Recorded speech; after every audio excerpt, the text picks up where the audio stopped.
তো hello everyone, আজকে কিন্তু আমি সকাল সকাল ব্রেকফাস্টটা করে নিচ্ছিলাম এবং আগের দিনের হাঁসের মাংসর ঝোল দিয়ে। সত্যি বলতে এই কম্বিনেশনটা অসাধারণ। তাড়াতাড়ি ব্রেকফাস্টটা করে নেওয়ার একটাই কারণ আজকে আমার দায়িত্বে পড়েছে কাঁঠালের বিচি ভর্তা করা।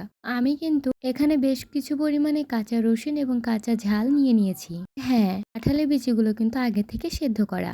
তারপরে কিন্তু আমি পাটায় কাঁচা সর্ষে নিয়ে তার উপরে কাঁচা ঝাল এবং লবণ দিয়ে দিচ্ছি পরিমাণ মতো। কাঁঠালের বিচির ভর্তাটাই কিন্তু সবকিছুই কাঁচা কাঁচা বাটতে হবে। তারপরে আর কি সকালে খাইয়ে জোর বানিয়ে শুরু করে দিয়েছি বাটা গোটা। বলতে বলতে কিন্তু সেগুলো বাটাও হয়ে গেছে, তার জন্য আবার নতুন করে রসুনগুলো বেটে নিয়েছি। এবার সবগুলো একসাথে করে আবারও মিহি করে একবার বেটে নেব। বেটে নেওয়া হলে এই বাটাটুকু একটা প্লেটে উঠিয়ে রাখবো। যদিও আমার শিলটা অনেক ছোট, তার জন্য কিন্তু এটা করা। তারপরে লাস্ট ফিনিশিংয়ে কাঁঠালের বিচিগুলোকে বাটবো। বাটা শেষ হয়ে গেলে সেগুলোকেও একটা প্লেটে উঠিয়ে ভালো মতো কাঁঠালের বিচি এবং সর্ষে এবং কাঁচামরিচের বাটাগুলো একসাথে মাখিয়ে আবারও নতুন করে একবার বেটে নেব।